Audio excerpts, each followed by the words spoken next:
Have you ever considered the effects your divorce has on your children on the long run, or what you can do to diminish those effects? Listen to the podcast with Christianne Harrison to find out more.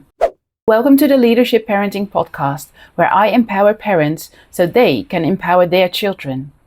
Like to empower others, subscribe to stay informed, and go to leadershipparenting.co.uk for more information. Today I'm speaking with Christianne Harrison, a narcissistic trauma-informed coach who helps families heal together. Hi, Christianne. Hello. We've met before and we instantly connected. So when I thought about inviting other people to just do this, you were one of the first to come to mind. Thank you. Yes, I remember us meeting at the Bean networking event, and there was just that immediate affinity, wasn't there? That connection. So we were just talking before I started the recording, and you shared a bit about the shift that you've made as well in your business. And do you want to share a bit about what you're doing? Yeah, sure. So kind of my journey since COVID has been to become a narcissistic trauma-informed coach, really focusing on narcissistic behaviors and the impact that can have on an individual. And then to expand on from there to work more on the somatic side, incorporating other modalities such as brain spotting and internal family systems, polyvagal theory, positive psychology, all the great stuff that I got from my coaching, and then to include that into an area of my life that's been massively impactful on the decisions I've made, the choices I've made, which is divorce. And recently I went to a Connection Counts conference with Hannah Simnett, met a great guy there called Tom Mazzoni, and I just felt there isn't enough that's being spoken about the impact of divorce on the connection between parents and children, between the siblings in a family, between the wider family. And I just feel that there's this underrepresented, unspoken, underdeveloped, undersupported, underdiscussed elephant in the room, which is affecting 50% of marriages end in divorce. And obviously not every marriage has children, but there's a lot of children being impacted by this, and there isn't enough, it's not talked about enough. And so I want to make that shift, but I'm aware how triggering that's going to be for a lot of people in a lot of different ways. But I'm hoping with my trauma-informed approach that we can soften that and we can start to have a conversation to reconnect people, because that's what for me is behind a lot of the behaviors we're seeing and a lot of the mental health crisis that we're seeing, is because we don't know how to connect anymore because those connections are broken. Yeah, you're absolutely, you're speaking to the core of me. As you know, I do a lot of systemic constellations, a lot of family systemic work. And one of the so-called traumas, which I'd rather call incidences, things that have happened in not just in families, but in their family tree, can be a divorce where children sort of feel abandoned, and that has an impact on how they feel and how they interact with other people in their adult life as well. There's so many single parents that I encounter that are always asking for, oh, how do I do this? How do I do that? So I'm happy to help you with getting this information out there and just making people aware of, once you've got that divorce set up, there's some more work that you need to do in order to create that balance, to keep that connection. I feel as though it isn't the divorce itself that ruptures, it's the fallout that isn't then repaired afterwards. It's assumed that you've just got to get on with it, that we just have to make the most of it, that children are resilient. Mm-hmm. And there's a missing piece there. The children need to be supported in how to be resilient. And yes, absolutely, you do need to get on with it. It's been a life-shifting experience for everybody involved. But the reality is that the adults do have more opportunities to build connections with other people to help them move through than the children do. Yeah. And for me, it's that piece. It's being able to recognize and to help parents whilst they have been deeply wounded, deeply hurt, even with the best divorce in the world. I feel it's very difficult for the parents to be able to support the children when the parents are wounded and trying to get a roof over their head, keep the money coming in, keep the food on the table. It's this parallel world that happens after divorce, that you're on this path. There's so many aspects to a divorce, and So, most parents will try to do their best to guide their children through it. But as you said, that makes parents very often have other adults to talk about their divorce with. But then children very often, they hold it inside. They might act out, but they give their own interpretations to what happens. And yeah, that makes and whilst sense. all the practicalities of running a home, which is now on that one parent's shoulders, but it's actually on that one parent's shoulders on the other side as well. You're both doing it individually. Yes. Your communication channels have shifted. Let's be honest. When there's a divorce, the communication channels weren't really working before. So being able to have them work, this idea that you can co-parent more effectively when you're divorced than you could when you were together is, a question there. Let's give ourselves, let's be more patient with ourselves. Let's allow ourselves to not set ourselves up for failure. Let's set everybody up for success by working with what's possible. Yes. What's available. Yes. To take out as much of that hurt and wounding and pain and anger and animosity as we can, knowing that this is an incredibly difficult situation. It was difficult before. And now we've got 2 homes, 2 lives. And then we have a child in the middle of this. And depending upon the age of that child, my experience when my parents divorced, I was around the age of 6. I don't know for definite because you don't know the dates of the actual divorce, but the process, the process can take 12 months, 24 months. It can go on for years. And so, saying that, oh, the divorce has happened, you need to move on. Well, from which point am I trying to move on from? Because it's not actually over for the child. Yeah. And then it also depends on what happened before that. Did the parents just fall out of love? Did the parents find somebody else? Did the parents have massive fights? So everything that has happened before might have an impact on that child as well. Absolutely. And has an impact on how the parent is able to connect with their child, depending on the impact it's had on the parent. There are so many different ways, different reasons why people divorce. You can have infidelity, you can have debt, you can have narcissists, you can have psychopaths. There are so many different reasons why a person is divorced. The word divorce is the legal process, which doesn't represent in any way, shape or form one person's actual experience of what's happening. So, well, as you know, I come from a more of a blue background where we have plans and strategies and all those things. And if we're talking about connecting more with or having a better connection or finding a new connection, because being a parent on your own with your child is a different dynamic than being a parent together with your child. Or if there was a different situation, because I also know people where there are 2 gay people and 2 lesbians, and then they have children together. So that's also a completely different dynamic. And if there's a rupture there, that affects the children as well. So do you have advice, things that you suggestions or maybe even a plan,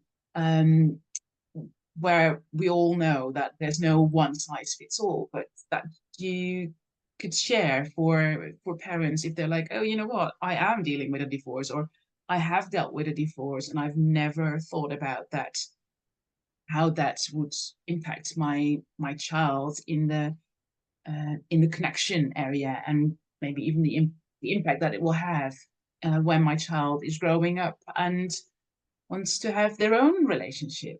So I think I'd like to kind of just start with sort of observations and in terms of awareness, because that's the start point really, is, you know, a connection with anybody takes time, it takes being available, and it takes an ability to actually see what the other person needs in that moment. And the reality is when you are an only parent, your opportunities for connecting with your child are reduced. You've got to do the dinner, you've got to do your cooking, your ironing, the washing, the shopping, you've got your own work to do, the bills to pay, the holiday to book, the cupboards to clear out, the decluttering, the tip run, the DIY projects. And that's before you even talked about your own hobbies or maybe doing some yoga. So the time that is available for you to actually connect with your child is diminished. So for me, that's the first important, that it has. And that accepting of that, but understanding that your child's need for connection has not changed. So your window has got smaller, their need is the same. Yeah. So what that can do straight away is trigger feelings in you as the parent. I'm not good enough, I'm not important. You can then behave in a very frustrated, very angry, quite prickly, bit frosty way because you've got all of this pressure and the child doesn't see it. We then think, for example, the child's doing it on purpose. They can see that you're trying to do things. The child's need for connection has not changed. No, and children never do anything on purpose. There's whatever they do, there's a reason, and very often it is that connection. that want for connection and wanting to be seen. Yes, yes.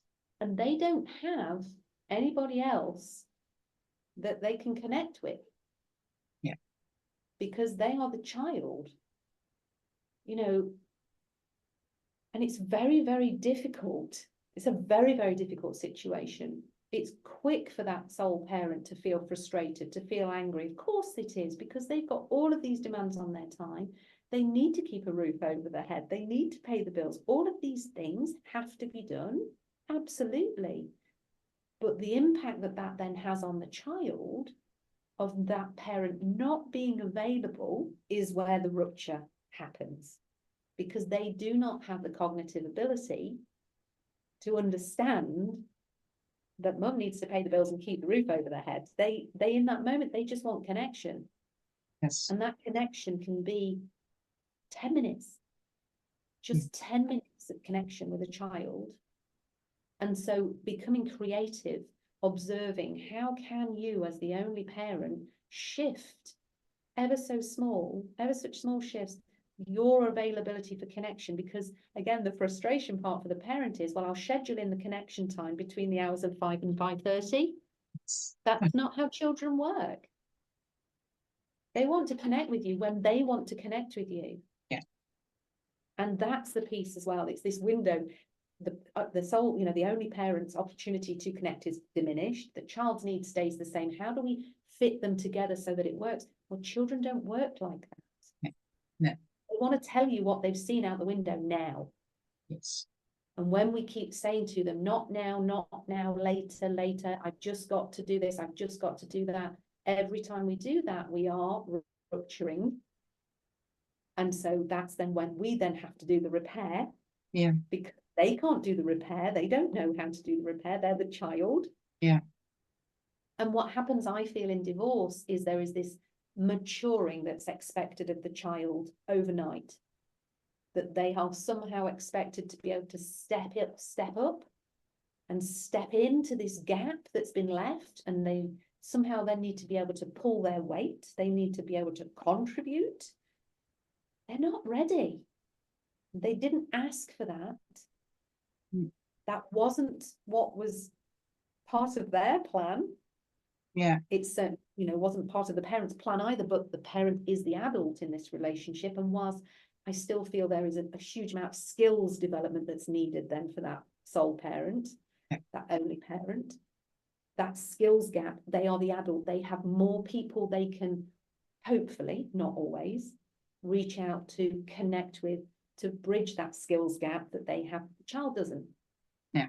I don't completely agree with you on everything. Yeah. I think that the amount of responsibility a child can handle depends on each child and depends on the age that the child gets. And I feel also that the more a child is able to help out, for example, to cook together or whatever, the more the child will feel part of the team. And that is something that can that doesn't have to do with being a sole parent or a single parent or being in a couple. It is something that sometimes parents try to do everything for their children, and then that will leave them out. So treating them not as an equal, because they are children, but explaining things to them, that already, instead of just saying, no, not now, but explaining things to them and saying, okay, if you watch, I don't know, if you draw for 30 minutes as while I'm cooking, then we can sit down and then you can share everything about it. That might be a solution in order to not let the battery of the parent drain, but still keep that connection. And so, yeah, so that's why I'm saying I don't completely agree with everything, because children nowadays, they can handle quite a lot.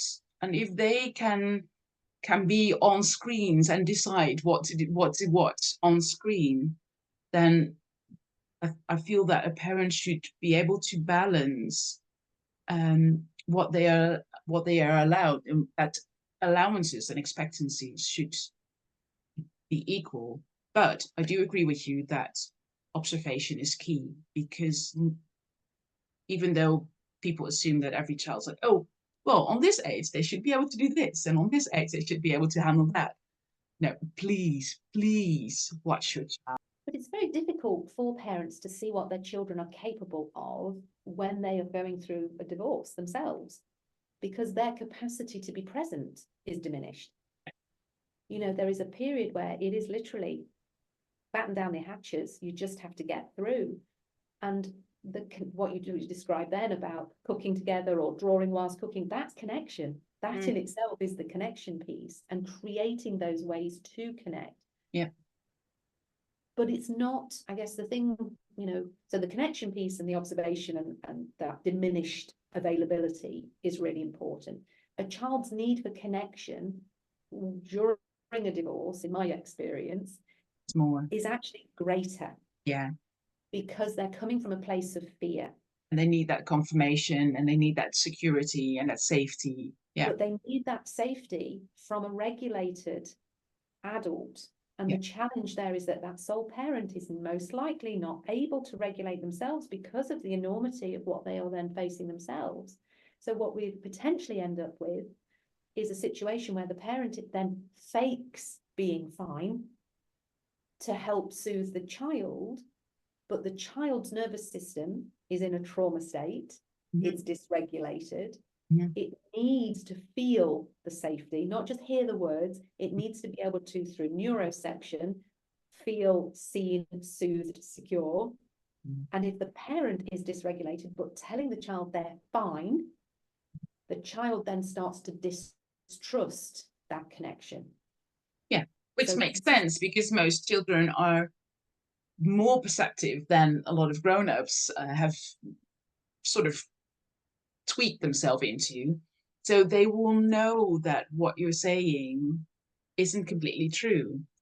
Or they might not say or think, oh, what my mom's telling is not true, but they will feel the dissonance. They will feel like this doesn't add up.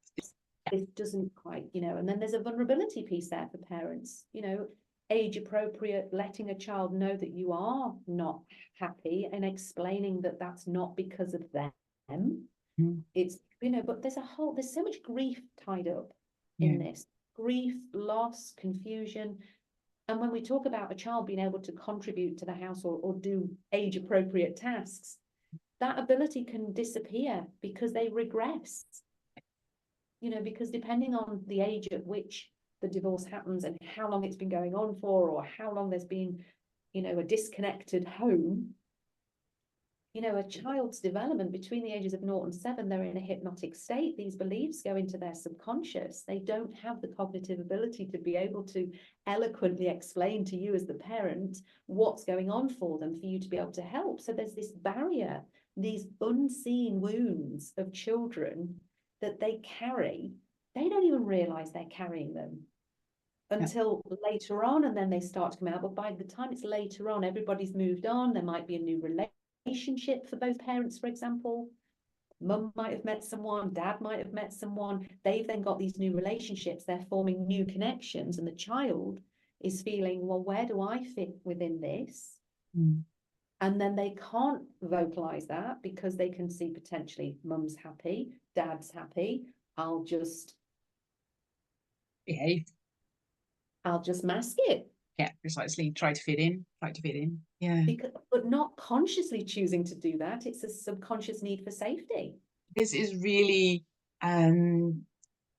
it's very powerful. And I love that you've already shared that one of the first things that parent needs to do is to observe, but also to be conscious of that, that they're the parent and they're the one that are normally supposed to be that stable person, that anchor for the child, and that probably right now going through the divorce, but even in the weeks and months after it, that they might not be that person. They might not be capable of being that person. And then thirdly, that masking what they're feeling is not helping the child at all. So to be able to convey what they're feeling in a way that the child might understand, instead of hiding feelings and acting like everything is hunky-dory. And I also feel that we can continue to talk about this for many, many more sessions. But even when doesn't matter whether you're a single parent or just a busy parent, we don't have hours of free time. So thank you, Christianne. And if you, dear Power Parent, would like to get more information and help to make small shifts to feel better so that your children can feel better, go to coachingwithchristianne.com and leave a comment. What do you find most difficult in the connection with your child as a single parent?